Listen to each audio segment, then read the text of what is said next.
4. La doctrina luciferina y la inversión simbólica.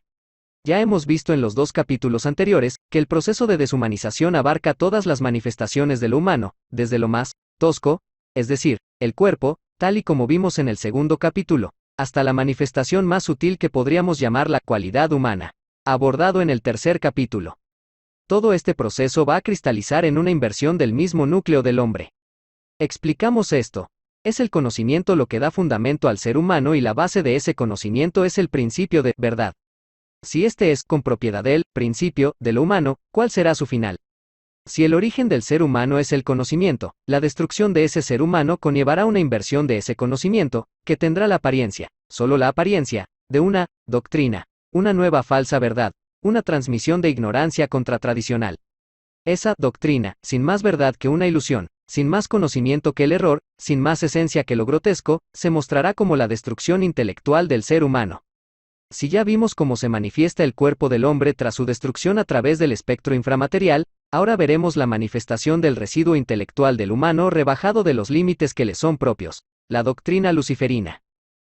Sabemos que muchos lectores van a extrañarse con esta nomenclatura, y, con razón van a pedirnos una explicación a la utilización de esta voz, Lucifer. Entendemos las reservas que se pueden tener al utilizar este nombre. Sin entrar en complejas cuestiones sobre el término y sobre su uso, muchas veces abusivo y pocas apropiado, resumimos lo que entendemos por Lucifer. No es más que la tendencia infrahumana, y si utilizamos ese término es sencillamente porque es el que con más frecuencia utilizan los apologistas del Novus Ordo Seclorum. Son ellos mismos, altas finanzas, políticos, militares, banqueros internacionales, periodistas, directivos corporativistas, quienes han hecho y hacen referencia explícita a Lucifer e incluso a una doctrina luciferina. Resulta fácil encontrar reportes que documentan estas referencias por parte de todo el espectro del establishment. Solo por eso utilizamos esa nomenclatura, porque a falta de una que dé forma a lo más amorfo y monstruoso, vamos a utilizar el nombre que el mismo monstruo utiliza, solo con un valor práctico para referirnos a algo que preferiríamos no referir y que solo nos merece desprecio. Este desprecio da fuerza a nuestro deber de combatir a aquello que identificamos con enemigo, lo que nos rebaja como humanos. Eso es todo lo que merece la pena explicar con respecto a lo luciferino, como palabra, y por extensión se puede aplicar a toda referencia que hagamos a lo satánico, siempre utilizando esas palabras a falta de otras mejores, y con conciencia plena de que son esas mismas las que los artífices del Novus Ordo Seclorum utilizan. Uno de esos artífices, y artífice, aquí significa simplemente marioneta, de una fuerza inferior inconsciente, fue Albert Pike, un infame personaje que adoptó por primera vez el término que aquí usamos, doctrina luciferina. No nos gusta nada detenernos en perspectivas históricas, y mucho menos biográficas de este tipo, pero ¿quién fue Albert Pike?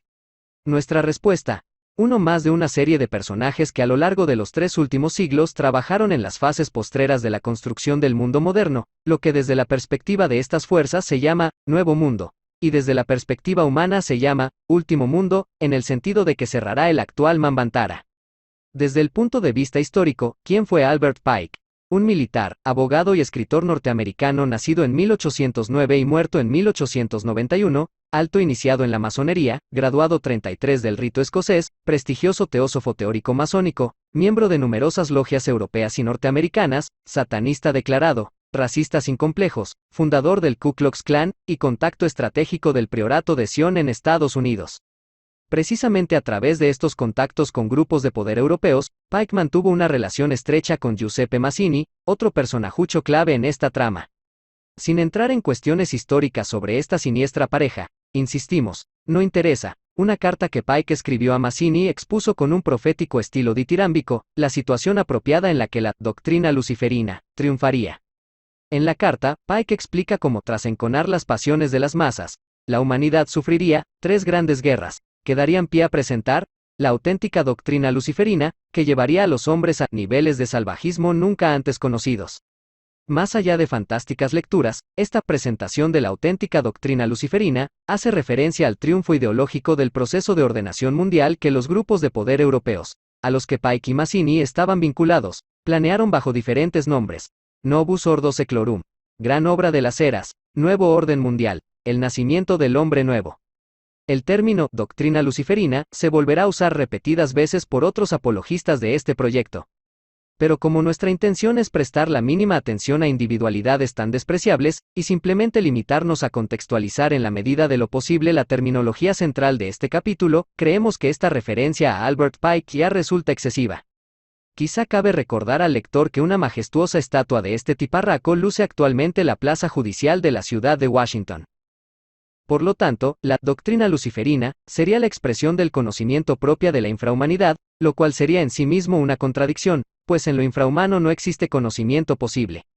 He aquí su auténtica naturaleza, la impostura. La doctrina luciferina no es ni puede ser una doctrina. Se trata de una ilusión intelectual, una suerte de parodia grotesca del principio gnoseológico. Si el conocimiento humano tiene la verdad como principio, en la imposición de la ignorancia es la mentira quien tiene que ejercer de centro y núcleo de la contrahechura doctrinal, aunque sea solo a un modo imitativo. Como reflejo invertido de la verdad cualitativa, la mentira se mostrará bajo formas cuantitativas. Es la cantidad donde se apoya el error para disfrazarse de carnavalesca verdad. Esta endiablada sustitución de principios es la que da a la ciencia, desarrollada en los últimos 4 siglos. De hecho, la llaman ciencia moderna, ese carácter experimental, utilitarista y evolucionista, que actualmente ha sido llevado al máximo extremo conocido. Por experimental, el moderno quiere decir que cuanta más cantidad de veces se repita una experiencia, más cerca está la experiencia de ser verdad. El científico moderno hace su ciencia. Anota la cantidad de experiencias que tenderá a repetir. Al contabilizarlas, como no puede ser de otra manera en un parcial numérico, el número de experiencias, valoradas de antemano como verdaderas solo puede tender a lo indefinido, y jamás al infinito, como la ya establecida confusión de términos matemáticos podría hacernos creer. Cuando el científico moderno llega a un número de experiencias que él cree considerable y que siempre será definida por una cantidad, él universaliza una verdad científica. El científico moderno hace su ciencia. A la repetición experimental apoyada en una cantidad, la hace llamar, siempre, carácter universal, ley, y a esta nueva formulación de una ley universal, ya no solo la identifica con la verdad, sino que nos dice con alegría que está comprobada científicamente, empíricamente, experimentalmente. A través de este método científico, vemos que el principio de verdad no interesa mucho, ya que este puede ser sustituido sin problemas por números, que serán altísimos y fantásticos. También se puede ver que ya no solo se prescinde de la verdad, sino que universalizando mentiras libadas por el laboratorio, se van construyendo múltiples y falsas verdades a medias, verdades relativas, lo harán llamar, que configuran el pensar de un hombre, el moderno que se va a ir alejando, eso sí, científicamente, de su cualidad humana. La incontestable falacia del carácter experimental de la ciencia moderna será disimulada con la practicidad de las aplicaciones de dicha ciencia, la tecnología. En palabras más claras, el científico moderno, después de hacer su ciencia, dice, bien, no te preocupes por la verdad. Esto que he hecho tiene aplicaciones prácticas, es muy útil.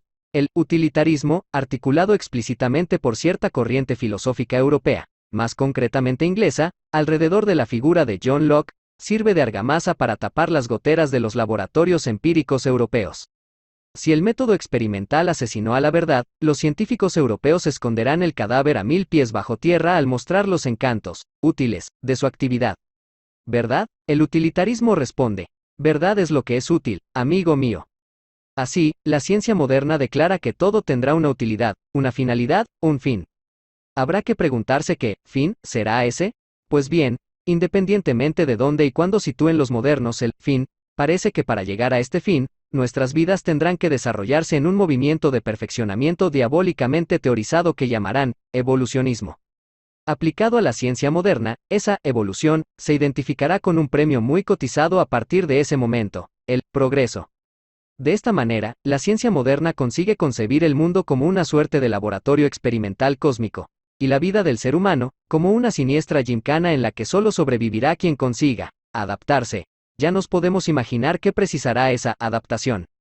Así, a través del evolucionismo, por cierto, teorizado por otro británico, Charles Darwin, tras interpretar sus observaciones sobre las bestias, se dará base científica a la doctrina luciferina, la cual tiene implicaciones más serias que las que se pueden entrever a través de su soporte experimental, utilitarista y evolucionista. Y este es un punto importante en esta exposición. No estamos identificando aquí a la ciencia moderna con la doctrina luciferina. No estamos enunciando una satanización de la ciencia, como tampoco estamos quitando su validez, pues dicha validez se basa en una utilidad que no nos interesa y que, en cualquier caso, estaría lejos del conocimiento verdadero. La ciencia moderna no es la fuerza deshumanizadora que aquí tratamos. Lo que sí decimos, bien clarito, es que la ciencia moderna es una burda mentira, en la medida en la que está desconectada del principio metafísico que le daría validez gnoseológica. ¿Qué se entiende por mentira? La impostura malintencionada de una verdad. Al liquidar el principio de conocimiento verdadero, la doctrina luciferina se apoyará en la ciencia moderna como paródico fundamento de mezquina necesidad. Por lo tanto, la ciencia moderna no será tanto el principio de la fuerza deshumanizadora, tal y como su apariencia podría dar a entender, sino tan solo un medio más, un útil a su vez, un pretexto para imponer el error.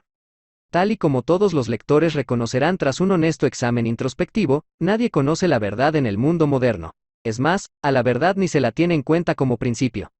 Eso sí, todos los lectores también reconocerán encontrar un cómodo sustitutivo incrustado en ellos que, independientemente de ser verdadero o no, nadie osará cuestionar: la ciencia moderna. Ese intruso sucedáneo de conocimiento parasitando los corazones humanos, ejerce de verdad invertida, de error útil, de mentira central de la doctrina luciferina, que está siendo presentada en estos mismos compases de nuestras vidas. La expresión de esta doctrina no sería tanto una palabra, tal y como aparece en el logos de doctrinas mediterráneas, cristianas o en el pranava en la tradición india, sino más un número. Si la cualidad se expresa con un nombre, en sánscrito, nama, la inversión utilitarista de ese nombre será una expresión puramente cuantitativa, es decir, una cifra, tal y como aparece en la tradición hebraica y en las fuentes apocalípticas del cristianismo y su ya famoso 666. Va a ser el dominio estadístico, matemático quien desempeñará la expresión de negar la cualidad humana, y esta negación ya se puede evaluar actualmente al ver a todos los seres humanos numerados con identificación nacional, pasaporte, número de seguridad social, número de tarjeta de crédito y demás identidades.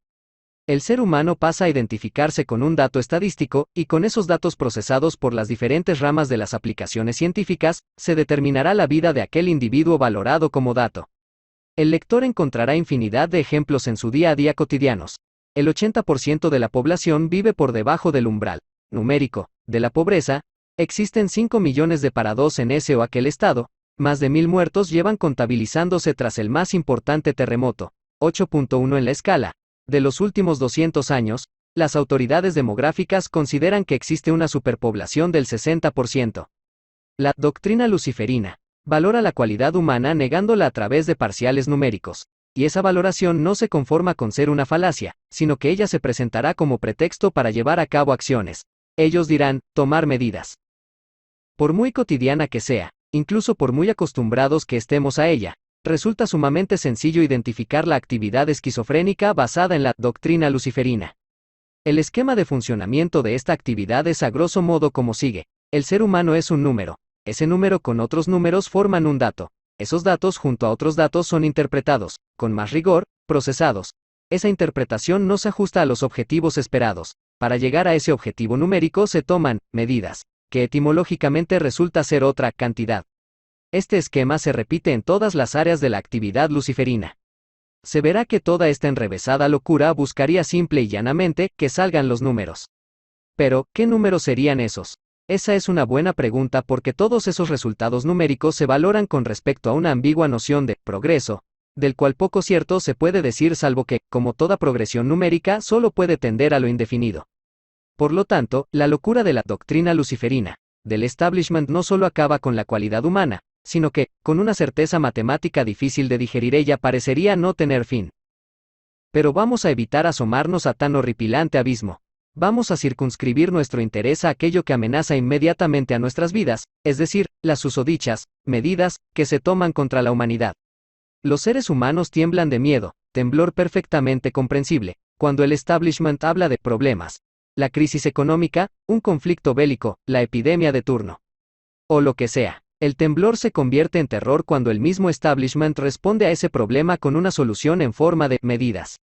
En ese proceso, la única variación se limita al dominio estadístico. Por ejemplo, el paro ha bajado 2% y ya hay 300.000 parados menos, se han vacunado a 200.000 personas, el ejército domina el 70% del país ocupado. Por supuesto, estas medidas se traducen en vivencias reales que son sufridas por seres humanos vivos. Por cierto, muchos de esos seres vivos no solo no identificarán el problema que el establishment anteriormente había presentado, sino que muchos dudarán, con muchísima razón, que ese problema exista en realidad. Así, el establishment ejerce sus políticas militares, por ejemplo, invadir un país o masacrar a un pueblo, políticas económicas, cobrar un impuesto nuevo o sanear a las entidades bancarias que han creado una crisis económica, políticas medioambientales, ocupar una región para protegerla, o prohibir la pesca tradicional, políticas sanitarias, legalizar o ilegalizar una droga, vacunar en masa a la población. El poder ejerce sus políticas, con el pretexto que ya hemos visto como centro de la doctrina luciferina. La mentira. ¿Qué mentira concreta es en este caso? Una bien identificable y denunciable.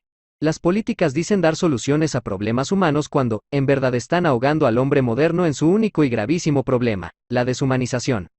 Las aplicaciones de las políticas van acotando al hombre en límites que no le son propios, ofreciendo para sus presuntos problemas soluciones que generan innumerables conflictos y desarmonías. Esa es la función de la política moderna, y teniendo en cuenta esto, ¿a través de qué legitimación se permite la aplicación de semejantes monstruosidades? A través de una definición de sinvergüencería, se utiliza otro número estadístico expresado esta vez como aceptación parcial de la masa registrada como participantes electorales, es decir, lo que vulgarmente se llama democracia. El hombre reducido a su valor como ente numérico, vota, en un proceso que justifica la actividad de aquel sujeto que organizó dicho proceso. Se puede imaginar una locura tan absurda y destructiva como la que actualmente gobierna el mundo de los hombres. La población expresada como número tiene un problema como número, que es solucionado a través de un número justificado por el mismo número que expresa la población. Ya veremos con más detalle la estructura dualista de la democracia en otros trabajos futuros.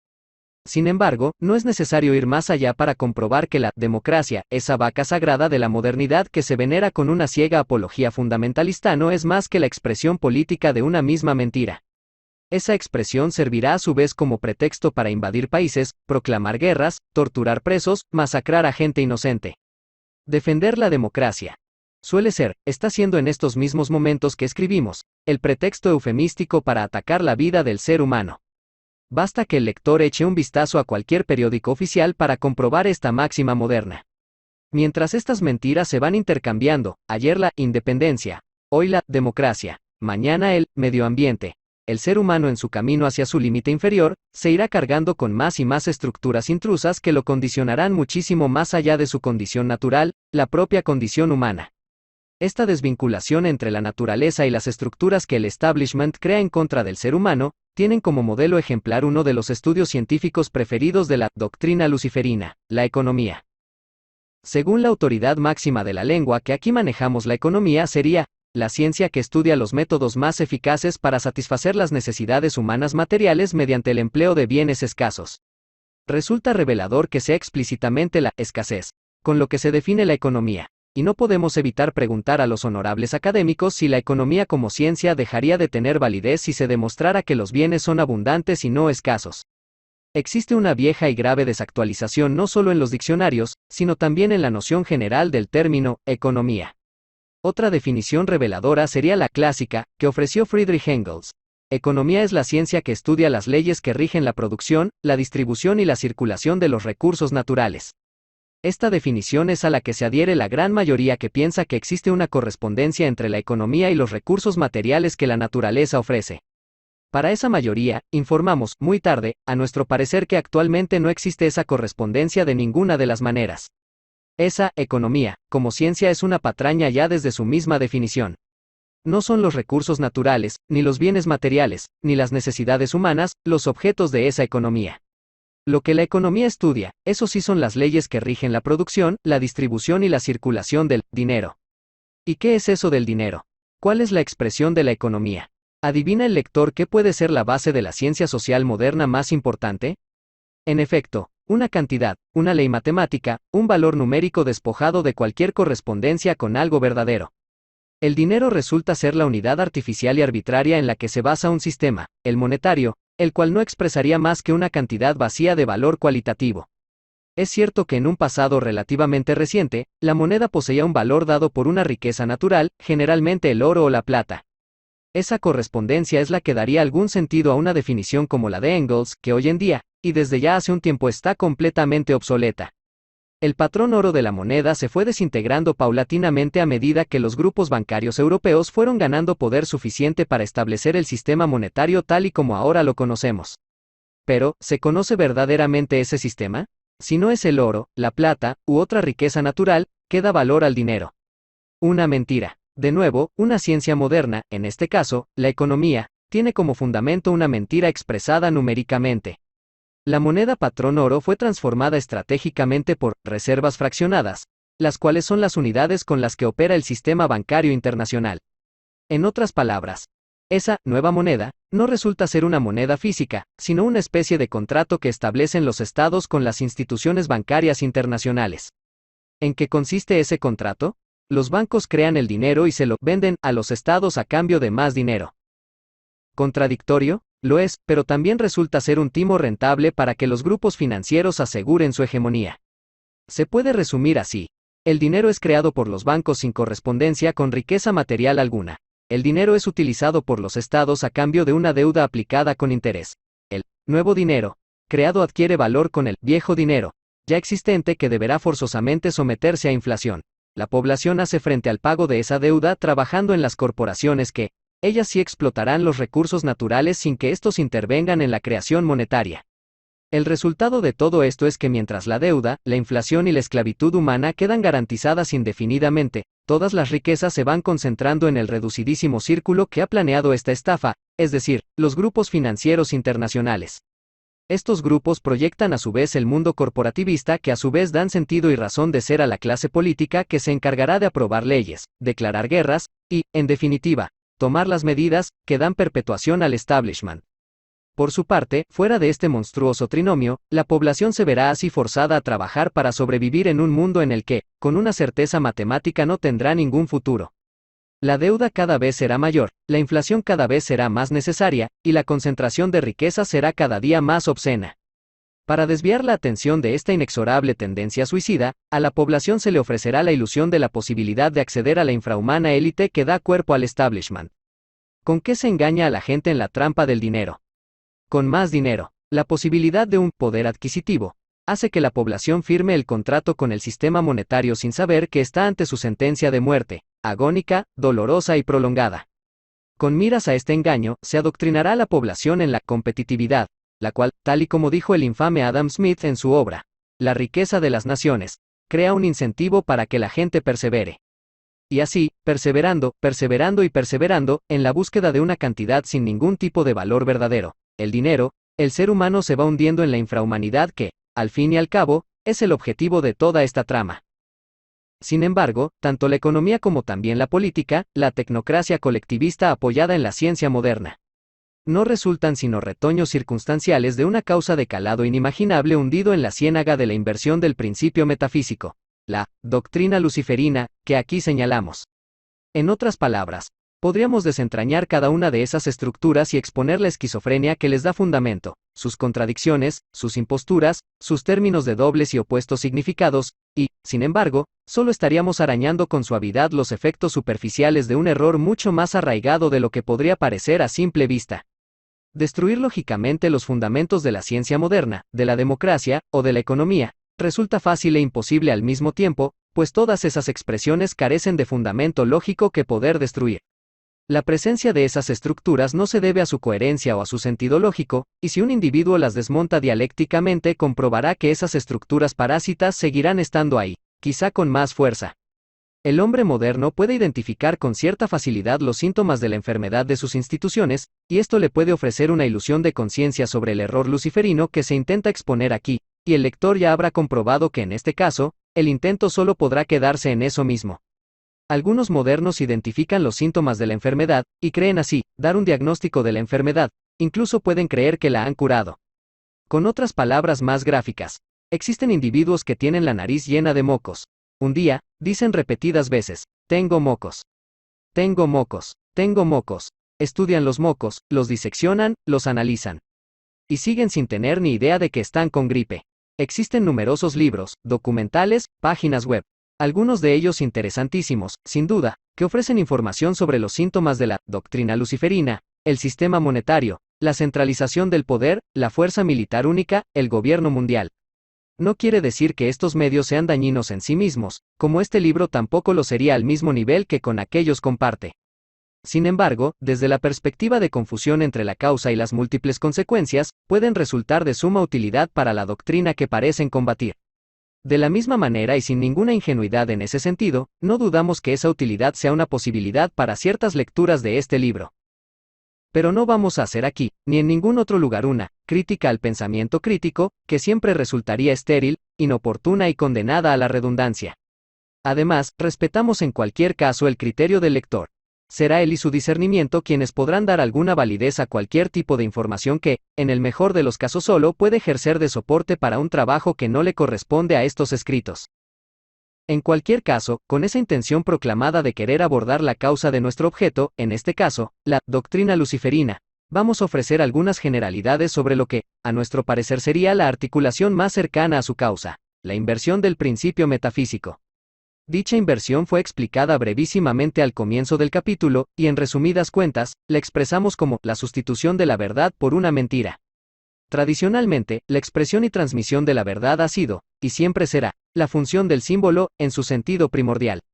Por lo tanto, la raíz maloliente de la doctrina luciferina se podrá identificar de algún modo a la inversión simbólica, que aquí expondremos bajo la síntesis más comprensible que podemos concebir. La inversión simbólica.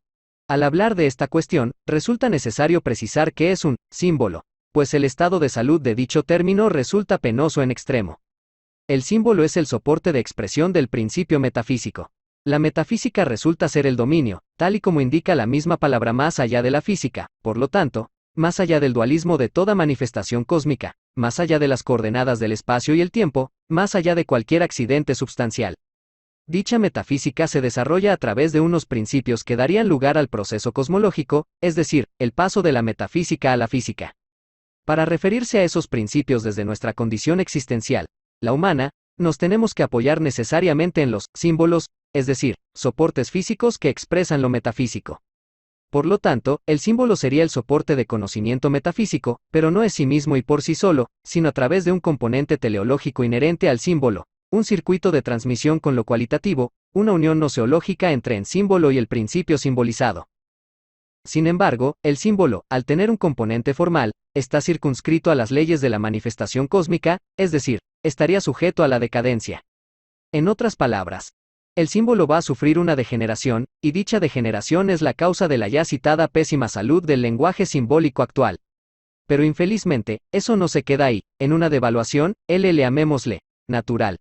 El último estadio de esa degeneración no sería tanto el vacío de contenido simbólico, sino una inversión simbólica total, en la que se apoya la doctrina luciferina, que aquí nos ocupa. La inversión simbólica fija el aspecto nefasto del símbolo, lo reduce a su utilitarismo ególatra, y frena, en apariencia indefinida, el proceso de restauración simbólica que daría pie al ciclo siguiente. En otras palabras, la inversión simbólica no solo daría al símbolo una validez subversiva, sino que dicha validez paródica y grotesca, impediría que el proceso natural cósmico siga su curso.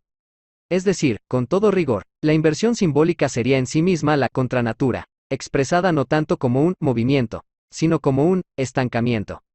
Se trata, por tanto, de una subversión del orden natural, y como el orden natural resulta ser el único orden verdadero, pues fuera de ese orden, solo habría caos. La inversión simbólica generará una especie de ilusión de orden, un nuevo orden, el nuevo orden mundial. Para comprender mínimamente estas cuestiones, las cuales son mucho más complejas de lo que al leer esta humilde síntesis podría parecer, no resulta vano dar a conocer los 4 estadios de esa degeneración simbólica. Identificaremos el cuarto y último estadio como la inversión simbólica, propiamente dicha. El lector encontrará cierta correspondencia entre este proceso degenerativo del símbolo, y aquel proceso que se vio en el segundo capítulo refiriéndose al cuerpo del ser humano. No se trata de una coincidencia. El cuerpo humano sería, desde una perspectiva primordial, el símbolo de su cualidad, de su principio inteligible, de su nombre, en cuanto humano. Tampoco es coincidencia que sean 4 los estadios de dicho proceso, pues se muestran como 4 las fases de una manifestación cósmica, tal y como indican numerosas, por no decir, todas, las expresiones tradicionales.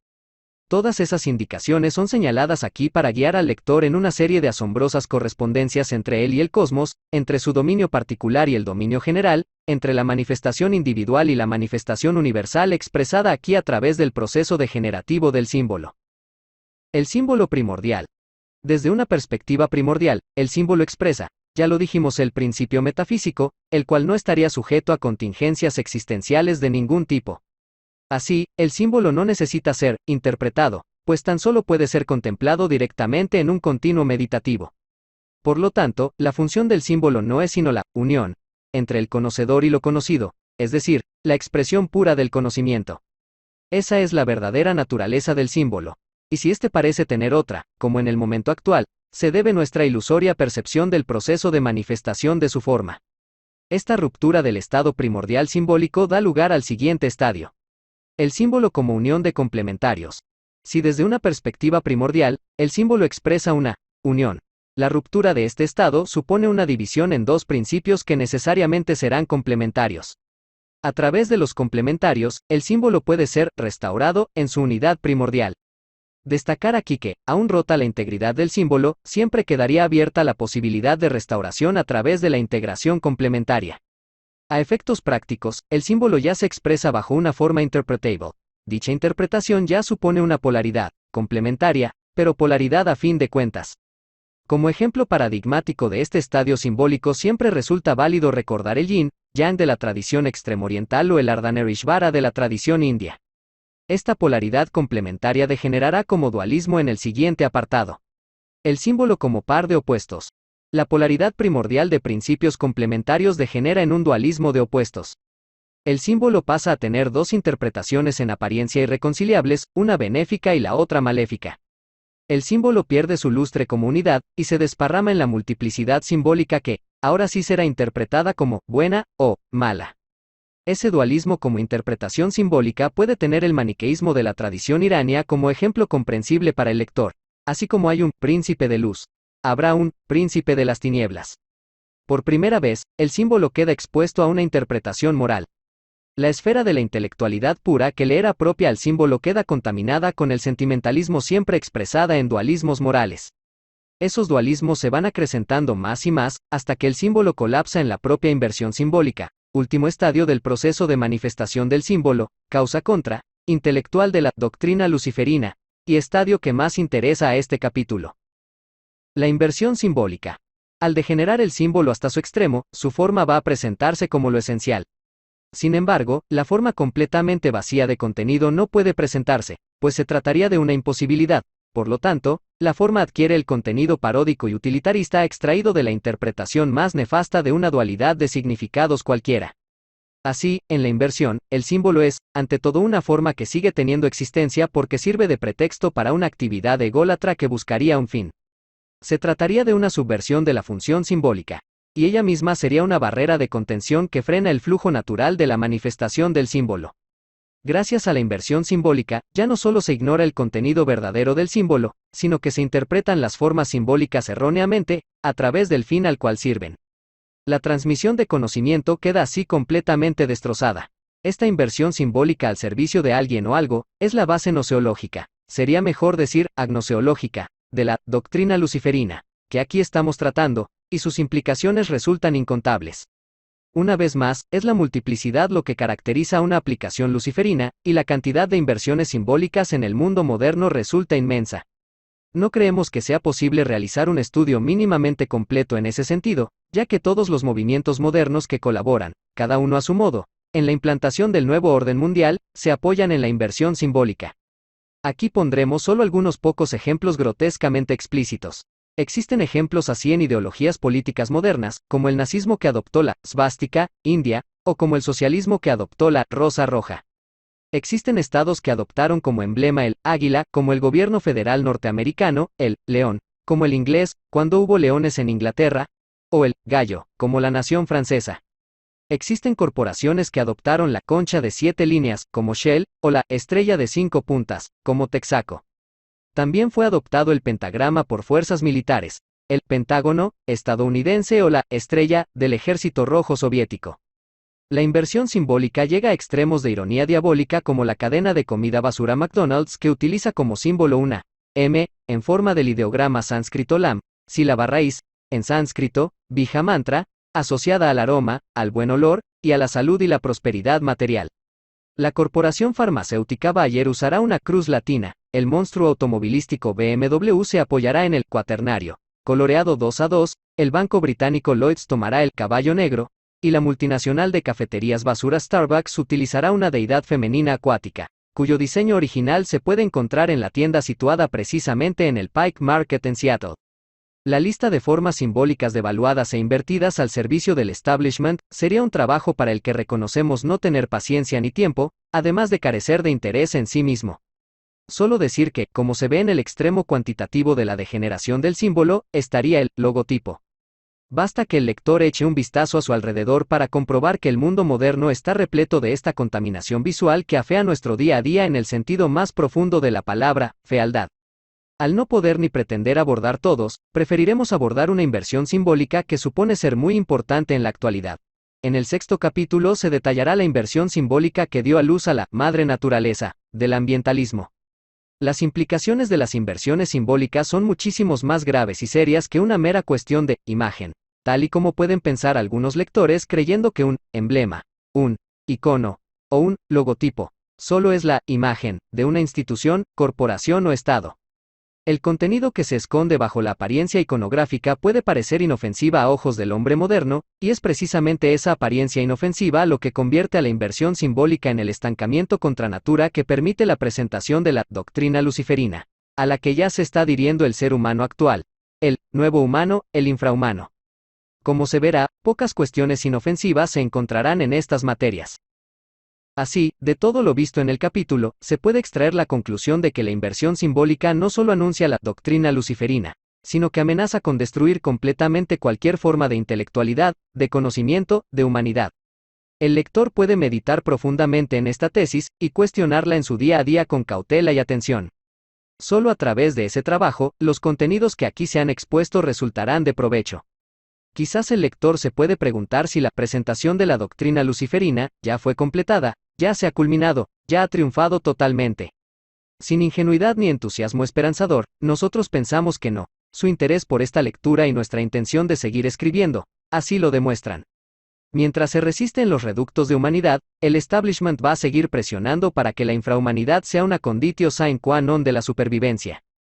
La doctrina luciferina se presentará cada vez más como un chantaje a cambio de seguir viviendo.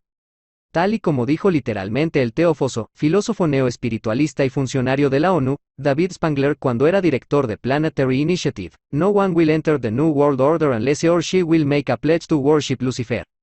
No one will enter the New Age unless he will take a Luciferian initiation".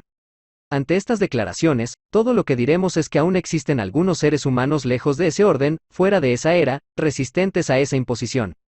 Hacia ellos está dirigido este escrito.